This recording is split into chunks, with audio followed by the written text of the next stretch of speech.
오늘은 사순절 시리즈 세 번째 시간입니다. 성찬의로의 부르심, 성찬의로의 부르심이라는 제목으로 하나님 말씀 증거하도록 하겠습니다.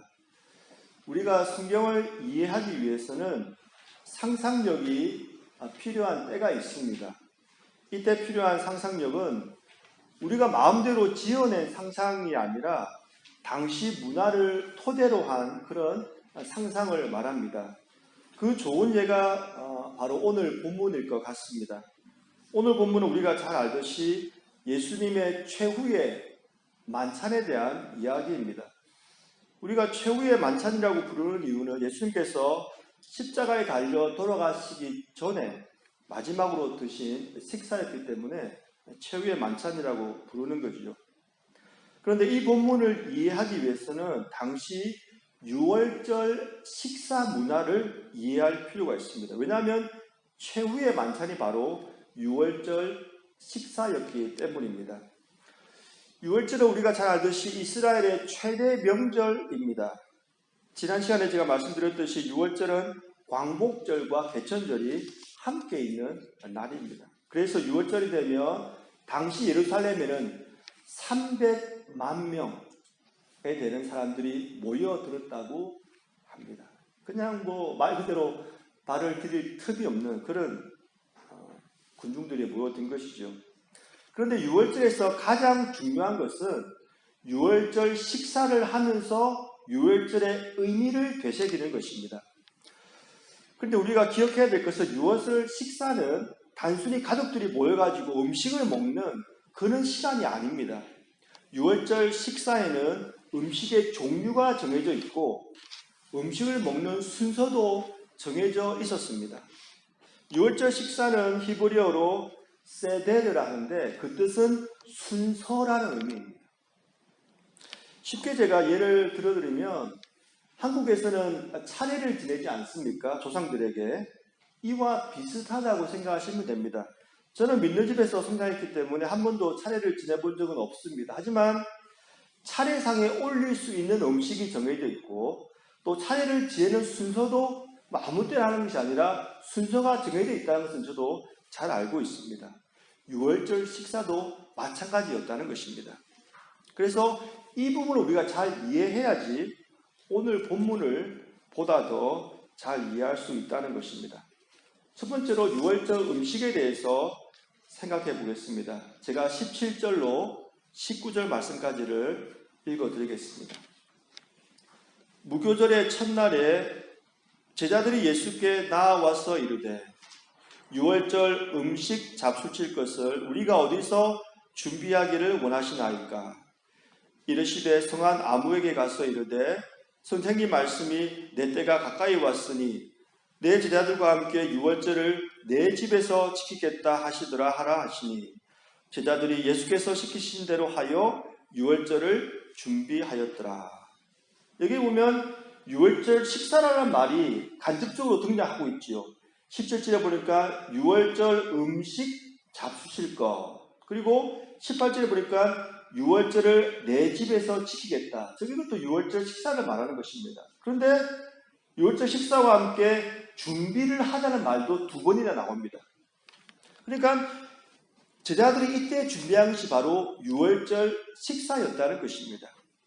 그렇다면 제자들은 어떻게 유월절 식사를 준비했을까요? 이에 대한 설명으로 크리스토퍼 라이트라는 교수님의 설명을 제가 참고로 읽어드리겠습니다. 그들은 시장으로 가서 이집트에서 히브리인들이 겪었던 고난을 기억하게 해줄 쓴나물을 사야 했다. 제자들이 시장에 가서 유월절 식사를 준비하는데 먼저 쓴나물을 사야 했다는 것입니다. 그 다음에 과일과 사과, 대추, 석류, 견과류를 구입한 다음 한 대 갈아서 이스라엘 백성이 벽돌을 만드는 재료였던 진흙을 닮은 반죽을 만들어야 했다. 이것을 하로셋 소스라고 이야기합니다. 소스죠. 무교병은 빵을 만들어서 이 반죽된 소스에다가 이렇게 찍어 먹는 그런 소스를 만들었는데 그 소스 모양이 바로 진흙을 만들 때 그런 반죽과 비슷했다는 것입니다. 그리고 온 집안을 뒤져서 혹시라도 있을지 모르는 누룩을 제거해야 했다. 이때 유대인들은 정통적으로 1년에 한 번 집안 대청소를 합니다. 구석구석을 다 닦는 겁니다. 그리고 누룩이 없어야 되기 때문에 누룩이 있어서 부풀려진 빵들을 모두 다 그때 다 버리는 것입니다. 그런 다음 누룩을 넣지 않고 만든 빵, 즉 납작한 무교병을 구웠을 것이다. 이것을 맞자라고 이야기를 합니다. 그리고 흘렸던 눈물을 상징하는 소금물도 만들어야 했다. 만찬 때 나누어 마실 포도주 4잔도 필요했다. 물론 그런 다음에는 성전에서 양을 사와서 도살한 다음 저녁 식사를 위해 구워야 했다. 음식 준비를 마친 다음에는 큼직한 다락방에서 식사할 준비를 해야 했다. 식탁 주위에 U자 대형으로 방석을 놓았을 것이다. 그래서 예수님의 제자들은 목요일 하루 종일 유월절 식사를 준비하느라고 굉장히 바빴을 것입니다. 유월절 식사를 위해서 제자들은 이 모든 준비를 해야 했습니다. 그리고 식사는 해가 진 후에 시작되었습니다. 20절에 보니까 이렇게 말하고 있지요. 저물 때에 예수께서 12 제자와 함께 앉으셨더니, 그러니까 해가 저물 때, 해가 질 때 대략 저녁 6시라고 이렇게 보고 있습니다. 그때 유월절 식사가 시작되는 것입니다. 여기서 우리가 특별히 주목해야 할 부분이 있습니다. 그것은 바로 포도주 넉잔이라는 것입니다. 왜냐하면 이 포도주 넉잔이, 4잔이 유월절 식사의 순서를 결정하기 때문입니다. 그렇다면 유대인들은 왜 유월절 식사에서 포도주 4잔을 마실까요? 그것은 하나님의 약속과 관련이 있습니다. 하나님께서 모세에게 이스라엘 백성들을 출애굽시키기 이전에 다음과 같은 약속을 출애굽기 6절로 7절에서 해주셨습니다. 4가지 약속이 나오는데 한번 찾아보시기 바랍니다. 제가 한번 읽어드리겠습니다. 그러므로 이스라엘 자손에게 말하기를 나는 여호와라. 내가 애굽 사람의 무거운 짐 밑에서 너희를 빼내며 그들의 노역에서 너희를 건지며 편팔과 여러 큰 심판들로서 너희를 속량하여 너희를 내 백성으로 삼고 나는 너희의 하나님이 되리니 나는 애굽 사람의 무거운 짐 밑에서 너희를 빼낸 너희의 하나님 여호와인 줄 너희가 알지어다. 이 말씀에 보면 하나님께서 이스라엘 백성에게 말씀하신 4가지 약속이 등장하는 것입니다. 첫 번째가 내가 너희를 애굽에서 빼낼 것이다. I will bring out. 그 다음에 나는 너희를 노역에서 건질 것이다. I will deliver. 그 다음에 나는 너희를 애굽을 심판함으로써 구원할 것이다. I will redeem. 그 다음에 나는 너희를 내 백성으로 삼고 나는 너희의 하나님이 될 것이다. I will take. 이렇게 4가지 약속이 나오는데 유대인들은 넉잔의 포도주를 마심으로써 하나님 이 4가지 약속이 성취되었다는 것을 기념하는 것입니다. 물론 형식은 조금 다르지만 우리가 성찬식을 하는 이유도 이와 동일합니다. 하나님께서 우리를 사탄의 권세에서 구원해 주셨고 또 하나님께서 우리를 하나님의 자녀로 삼아 주셨다는 것을 기념하기 위해서 우리가 성찬식을 하는 것입니다. 이제 두 번째로 유월절 식사 순서에 대해서 설명을 드리겠습니다. 이 넉잔의 포도주를 잘 기억하시면서 말씀을 들으시면 보다 이해하기가 쉬우실 것 같습니다. 제일 먼저 유월절 시작 부분에서 그 가정의 엄마가 초나 올리브 램프에 불을 켭니다. 그걸로 유월절 식사가 시작되는 것입니다. 불을 밝히는 이유는 이날은 다른 날과 구별되는 그런 날이라는 것을 이렇게 상징하는 것입니다. 그 다음으로 포도주 잔에 첫 번째 포도주를 붓습니다. 이 잔을 The Cup of Sanctification, 즉 성별의 잔이라고 말합니다. 첫 번째 포도주 잔을 마신 후에 본격적인 식사를 하기 전에 그들은 먼저 손을 씻는 예식을 거행합니다. 예수님께서는 아마도 이때에 제자들의 발을 씻겨 주셨을 것입니다. 그리고 연이어서 쓴 나물을 소금물에 찍어서 먹습니다. 그 다음으로 포도주를 두 번째로 잔에 따릅니다. 이것을 The Cup of Remembrance, 기억의 잔이라고 부릅니다. 이 시간은 어떤 시간이냐면 기억하는 것입니다. 이 시간은 가정의 가장이 자녀들에게 유월절의 의미를 교육시켜주는 때입니다. 그러니까 본격적으로 육의 양식을 먹기 전에 먼저 영의 양식을 자녀들에게 가르쳐 주는 것입니다. 이때 가족 중에서 가장 어린 사람이 4가지 질문을 하게 됩니다. 다른 날 밤에는 누룩 있는 떡과 누룩 없는 떡을 함께 먹었는데 왜 오늘은 누룩이 없는 떡만 먹어야 하나요? 그것이 첫 번째 질문입니다. 두 번째 질문은 다른 날 밤에는 모든 종류의 나물을 먹었는데 왜 오늘은 쓴 나물만 먹어야 하나요? 그것이 두 번째 질문입니다. 세 번째 질문은 다른 날 밤에는 나물을 다른 것에 찍어 먹지 않았는데 왜 오늘은 나물을 소금물에 2번 찍어서 먹어야 하나요? 그것이 세 번째 질문입니다. 마지막 네 번째 질문은 다른 날 밤에는 똑바로 앉아서 먹기도 하고 비스듬히 누워서 먹기도 했는데 왜 오늘 밤은 꼭 비스듬히 누워서 식사를 해야 하나요? 그것이 바로 네 번째 질문이었습니다. 이 질문을 들으면 가장이 자녀들에게 이 질문에 대해서 답을 해주면서 출애굽의 역사와 의미를 설명해 주는 것입니다. 우리가 무교병을 먹는 이유는 출애굽할 때 반죽을 부풀릴 시간이 없었기 때문이란다. 하나님께서 애굽의 장자를 치심으로 우리가 쫓겨나듯이 급하게 애굽을 나왔기 때문에 무교병을 먹을 수밖에 없었단다. 두 번째로 쓴 나물을 먹는 이유는 이집트에서 노예 생활이 그만큼 고통스러웠기 때문이란다. 그만큼 우리의 조상들은 이집트에서 힘들게 생활했단다. 이것을 가르쳐 주는 것이지요. 세 번째로 쓴 나물, 이 나물을 소금물에 2번 찍어 먹는 이유는 우리 조상과 이집트 군대가 홍해 바다, 둘 다 홍해 바다에 들어간 것을 보여주기 때문이란다.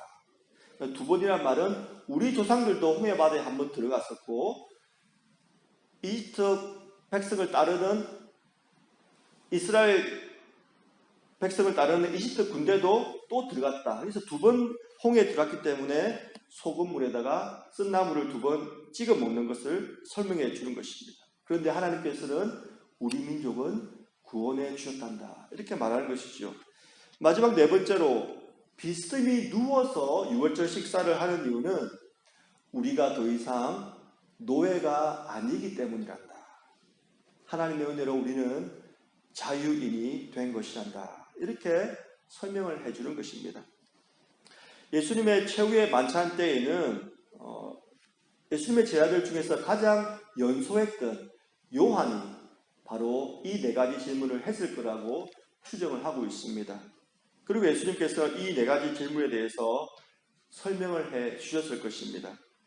저는 개인적으로 이 부분을 읽으면서 예수님께서 과연 어떻게 설명해 주셨을까 참 궁금했습니다. 이 설명 다음에 이제 2번째 포도주를 마시게 되는 것입니다. 그리고 곧이어서 포도주를 3번째 잔에다가 붓게 됩니다. 이 잔을 The Cup of Redemption, 구원의 잔, 구속의 잔 이렇게 부릅니다. 이 부분이 굉장히 중요한 부분입니다. 이때 가장은 무교병, 그 빵 있잖아요. 그것을 떼면서 축복의 말을 들려줍니다. 정통적으로 했던 말이 뭐냐면 땅에서 빵을 내시는 우주의 왕, 주 우리 하나님을 찬양하나이다. 이것은 우리 조상들이 먹었던 고난의 빵입니다. 이렇게 말을 합니다. 그런데 예수님께서는 이 말을 하신 다음에 전혀 다른 말을 덧붙여서 하셨습니다. 그것이 바로 26절에 나와 있습니다. 그들이 먹을 때에, 즉 세 번째 잔을 따른 후에 예수께서 떡을 가지사 축복하실 때 제가 조금 전에 말씀드렸던 그 축복의 말을 했을 겁니다. 떼어서 제자들에게 주시며 이르시되 받아서 먹으라, 이것은 내 몸이니라. 6.25절 식사 위에다가 예수님께서 새로운 의미를 덧붙여 주신 것입니다. 예수님께서는 이렇게 부서진 무교병처럼 자신의 몸도 십자가 위에서 부서질 것을 예언하셨던 것입니다. 이때 우리는 무교병을 먹는 방법에 대해서 조금 주의를 기울일 필요가 있습니다. 당시 유대인들은 쓴나물을 무교병 사이에 넣고 샌드위치를 만들었습니다. 그리고 그 무교병 빵을 아까 말씀드렸던 하루새 소스에다가 찍어서 먹었습니다. 이때 예수님께서 가룟 유다의 배반에 대해서 말씀을 하셨을 것입니다. 21절 23절에 보니까 이렇게 나와 있지요. 그들이 먹을 때에 이르시되 내가 진실로 너희에게 이르노니 너희 중에 한 사람이 나를 팔리라 하시니 그들이 몹시 근심하여 각각 여짜오되 주여 나는 아니지요. 대답하여 이르시되 나와 함께 그릇에 손을 넣는 그가 나를 팔리라. 여기 보시면 나와 함께 그릇에 손을 넣는 그가 나를 팔리라 이렇게 말씀하고 있습니다. 이 부분을 조금 자세히 설명하는 부분이 요한복음 13장 25절에 나와 있습니다. 그는 요한입니다. 요한이 예수의 가슴에 그대로 의지하여 말하되 주여 누구니까? 그러니까 누가 예수님을 팔 사람이니까? 라고 여쭈어본 것이지요. 그러니까 26절에 예수님께서 대답하시되 내가 떡 한 조각을 적셔다 주는 자가 그니라 하시고 곧 한 조각을 적셔서 가롯 시몬의 아들 유다에게 주시니.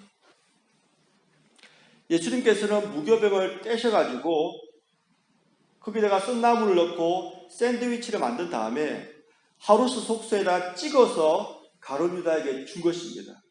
그 줬을 때 가룟 유다가 그것을 받아 먹기 위해서 같은 그릇에다가 손이 같이 들어간 것입니다.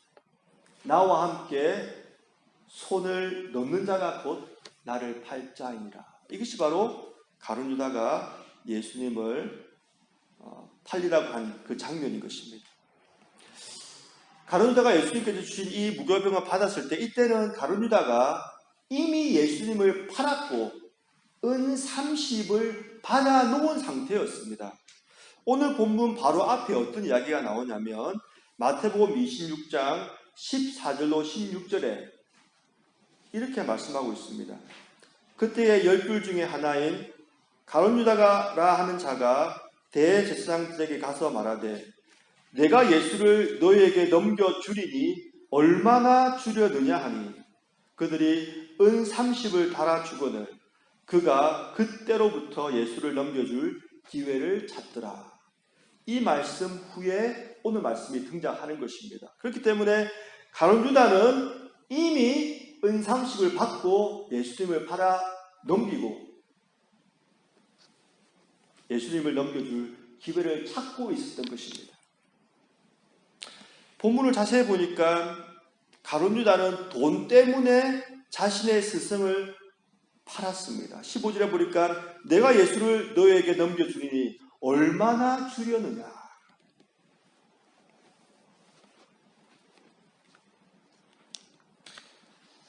이 가룟 유다가 최후의 만찬에 참석해서 예수님 앞에서 다음과 같이 말을 했던 것입니다.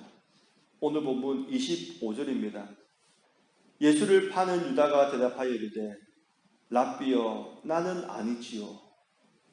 대답하시되 내가 말하였도다 하시니라. 예수님은 다 알고 계셨던 것입니다. 이미 가룟 유다가 은 30을 받고 자신을 판 것을 말입니다. 이때 예수님의 심정이 어땠을까요? 3년 동안 같이 동거동락하면서 가룟유다를 가르쳤고, 그리고 조금 전만 하더라도 또 예수님께서 모든 제자들에게 다 발을 씻겨 주셨는데 가룟유다도 물론 발을 씻겨 주셨을 것입니다. 그런데 예수님을 팔고 난 다음에 라비여 나는 아니지요 라고 말하는 이 가룟유다를 보면서 예수님의 심정이 어땠을까요, 여러분? 히틀러 시대에 독일 나치 정부에 저항하다가 한 사람이 체포되었다고 합니다. 그 사람은 투옥되어 가지고 오랜 기간 동안 독방에서 감금되었습니다. 그리고 유죄 자백을 받기 위해서 온갖 지독한 고문과 폭행을 당했습니다.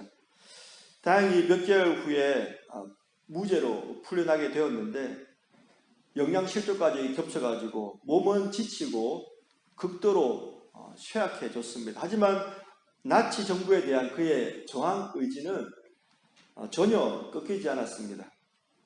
그러나 석방된 지 불과 2주 만에 이 사람은 자신의 다락방에서 목이 매달려 자살한 채 발견되었습니다. 그 사건을 관심 있게 지켜본 사람들은 어떻게 그 같은 용기가 있고 의지가 강한 사람이 순식간에 무너져서 자살을 할 수 있을까? 그렇게 의아해했습니다. 하지만 그 이유는 곧 밝혀졌습니다. 이 사람은 석방되고 얼마 지나지 않아서 자신을 나치 당국에 고발해서 체포되게 한 사람이 바로 자신의 아들이었다는 것을 알게 되었던 것입니다. 사랑하는 사람의 배신은 나치 정부의 잔혹한 고문도 무너뜨릴 수 없던 사람을 스스로 무너지게 만들었던 것입니다. 사랑하는 성도 여러분, 우리도 예수님의 제자들이 했던 이 질문을 스스로에게 해봐야 할 것 같습니다. 22절에 보니까 각각 여짜오되 주여 나는 아니지요. 가룟유다는 예수님께서 주신 무교병을 받고 어떻게 행동했는지 아십니까? 요한복음 13장 30절에 보니까 이렇게 기록하고 있습니다. 유다가 그 조각을 받고 곧 나가니 밤이러라. 예수님께서 주신 무교병 조각을 받고 곧 그 자리를 나가버린 것입니다. 이후에 먹게 될 6월절의 메인 요리인 어린 양고기를 먹지 않고 자리를 떠난 것입니다. 그렇기 때문에 가룟유다는 결국 6월절 식사에 참석하지 않고 그 자리를 떠난 사람입니다. 이제 드디어 따라놓은 세 번째 포도주를 마실 시간입니다. 예수님께서는 그 잔을 들고 다음과 같이 말씀하셨습니다. 27절, 28절입니다. 또 잔을 가지사 감사기도 하시고 그들에게 주시며 이르시되 너희가 다 이것을 마시라. 이것은 죄사함을 얻게 하려고 많은 사람을 위하여 흘리는 바 나의 피 곧 언약의 피니라. 이후에 세 번째 포도주 잔을 마시게 됩니다. 그 다음으로 마지막으로 네 번째로 포도주 잔에 포도주를 따르게 됩니다. 이 잔을 The Cup of Praise, 찬송의 잔이라고 말합니다. 하지만 예수님께서는 이 마지막 네 번째 잔은 마시지 않으셨습니다. 29절에 보니까 이렇게 기록되어 있지요. 그러나 너희에게 이르노니 내가 포도나무에서 난 것을 이제부터 내 아버지의 나라에서 새 것으로 너희와 함께 마시는 날까지 마시지 아니하리라.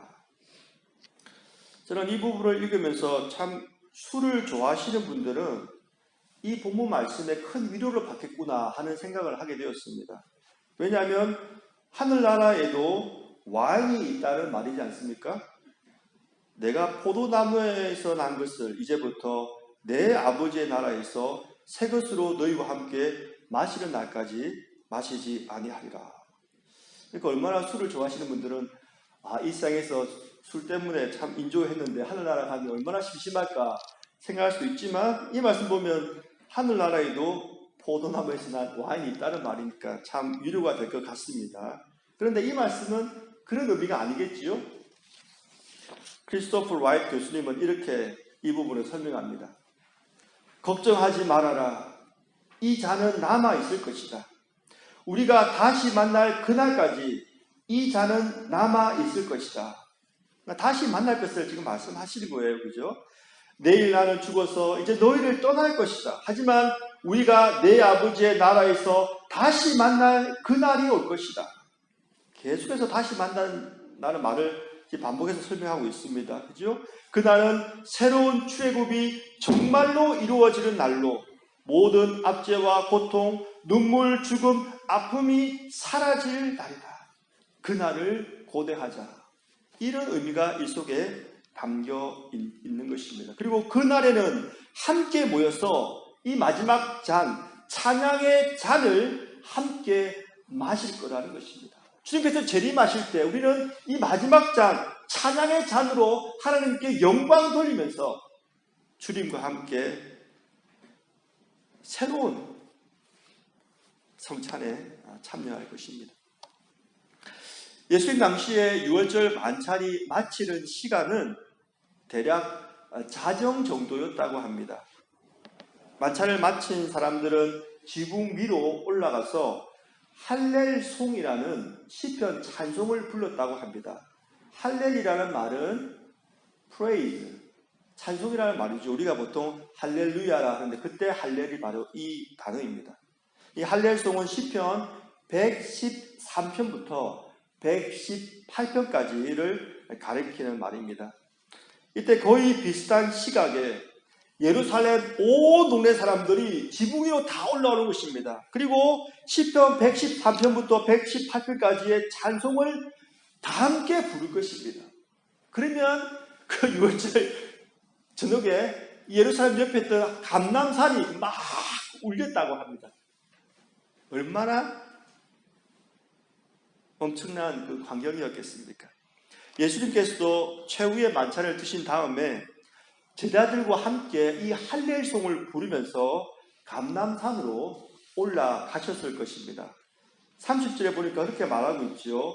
이에 그들이 찬미하고, 이 찬미가 바로 당시 유월절 문화에서는 할렐송을 말하는 것입니다. 찬미하고 감람산으로 나아가니라. 이번 고난주간에 예수님의 십자가와 부활을 묵상하면서 예수님께서 최후의 만찬을 드신 후에 불렀던 이 시편 113편부터 118편을 함께 묵상하면 좋을 것 같습니다. 제가 몇 구절을 인용해서 읽어드릴 텐데 이 말씀을 읽기 전에 십자가를 이제 몇 시간 앞둔 예수님의 심정을 먼저 이해한 다음에 이 부분을 읽으면은 보다 우리가 이 말씀 그리고 예수님의 심정을 잘 이해할 수 있을 것 같습니다. 제가 설교 초두에 말씀을 제대로 이해하기 위해서는 상상력이 필요하다는 말씀을 드렸습니다. 이것은 우리가 예수님의 십자가를 이해하는데도 마찬가지로 적용할 수가 있습니다. 왜냐하면 성경에는 십자가에 대한 구체적인 고통이 나와 있지 않기 때문입니다. 크리스토퍼 라이트 교수님이 다음과 같이 설명을 하고 있습니다.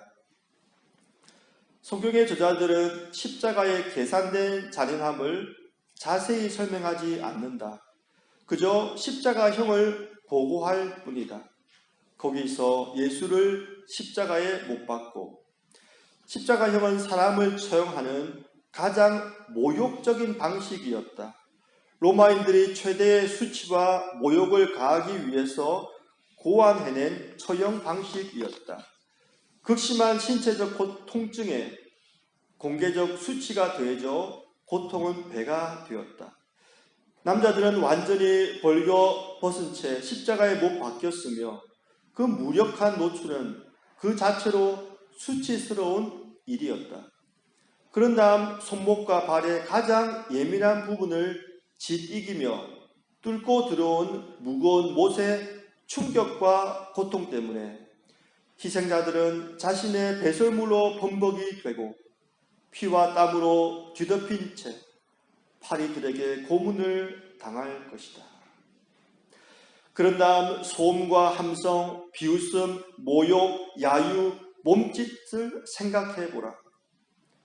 그가 남은 구원하였으되 자기는 구원할 수 없도다. 이스라엘의 왕 그리스도가 지금 십자가에서 내려와 우리가 보고 믿게 할지어다. 이미 매질과 십자가형으로 인한 신체적 고통을 당하시고 3시간 동안 공개적으로 조롱을 당하시며 수치스러운 정서적 고통을 당하신 예수님이 이제 무한하게 더 큰 고통, 하나님 아버지와의 분리라는 고통의 가장 깊은 어둠으로 들어가신다. 엘리 엘리 라마 사박다니, 나의 하나님 나의 하나님 어찌하여 나를 버리셨나이까. 이런 십자가를 앞에 둔 예수님의 상황을 염두에 두고 예수님께서 부르신 할례송을 읽으면 그 의미가 새롭게 다가올 수가 있습니다. 몇 구절을 제가 읽어드리겠습니다. 시편 115편입니다. 예수님께서 이 부분을 노래하셨을 겁니다. 여호와여, 영광을 우리에게 돌리지 마옵소서. 우리에게 돌리지 마옵소서. 오직 주는 인자하시고 진실하심으로 주의 이름에만 영광을 돌리소서. 어찌하여 문나라가 그들의 하나님이 이제 어디 있느냐 말하게 하리이까. 오직 우리 하나님은 하늘에 계셔서 원하는 모든 것을 행하셨나이다. 시편 166편입니다. 여호와께서 내 음성과 내 간구를 들으심으로 내가 그를 사랑하는도다. 그의 귀를 내게 기울이셨으므로 내가 평생에 기도하리로다. 사망의 줄이 나를 두르고 수월의 고통이 내게 이르므로 내가 환난과 슬픔을 만났을 때에 내가 여호와의 이름으로 기도하기를 여호와여 주께 구하오니 내 영혼을 건지소서 하였도다. 여호와는 은혜로우시며 의로우시며 우리 하나님은 긍휼이 많으시도다. 시편 118편입니다. 주는 나의 하나님이시라. 내가 주께 감사하리로다. 주는 나의 하나님이시라. 내가 주를 높이리이다. 여호와께 감사하라. 그는 선하시며 그의 인자하심이 영원함이로다.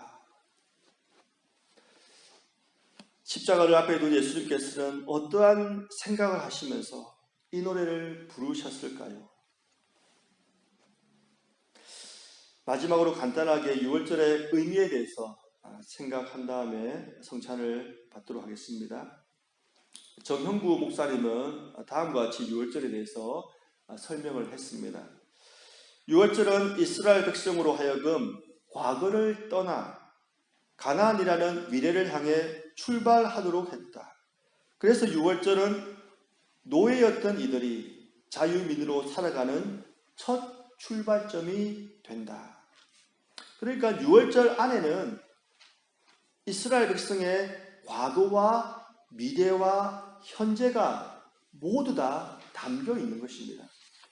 만약 6월절이 없었다면 이스라엘 백성은 여전히 이집트의 노예였을 것입니다. 과거를 말하지요. 만약에 6월절이 없었다면 이스라엘 백성은 가나안을 소망할 수가 없었을 겁니다. 미래에 대한 부분이지요. 만약 6월절이 없었다면 이스라엘 백성은 하나님의 백성이라는 정체성을 가지지 못했을 것입니다. 현재에 대한 부분입니다. 한마디로 6월절이 없었다면 이스라엘은 존재할 수가 없었던 것입니다. 그렇기 때문에 하나님께서는 유대인들에게 6월절을 지키라고 말씀해 주신 것입니다. 그들은 매년 6월절을 지킴으로 자신들의 과거를 돌아보고 미래를 소망하고 현재를 살아갈 힘을 얻었던 것입니다. 사랑하는 성도 여러분, 이것은 그리스도인에게도 똑같이 적용할 수가 있습니다. 예수님께서 십자가에서 6월절의 어린 양으로 돌아가셨기 때문에 우리의 과거, 미래, 현재가 달라지게 된 것입니다. 만약 예수님의 십자가가 없었다면 우리는 여전히 사탄의 권세 아래에 놓여 있었을 것입니다. 과거지요. 만약 예수님의 십자가가 없었다면 우리는 천국에 갈 것을 소망할 수 없을 것입니다. 미래에 대한 부분이죠. 만약 예수님의 십자가가 없었다면 우리가 하나님의 자녀라는 정체성을 가질 수 없을 것입니다. 현재에 대한 부분입니다. 사랑하는 성도 여러분, 그렇기 때문에 예수님께서는 이를 행하여 나를 기념하라고 누가복음 22장에서 말씀하신 것입니다. 성찬을 통하여 우리는 우리가 변화된 과거와 미래와 현재에 대해서 다시 한 번 더 확인할 수가 있는 것입니다. 오늘 성찬을 받으면서 우리의 과거, 우리의 미래, 우리의 현재를 되돌아보면 좋겠습니다. 십자가에서 찢어진 예수님의 살과 십자가에서 흘리신 예수님의 피 때문에 우리가 과거로부터 자유롭고 미래를 소망할 수 있고 그리고 오늘을 살아갈 힘을 얻을 수가 있는 것입니다. 그래서 예수님께서 우리를 성찬의 자리로 부르고 계신 것입니다.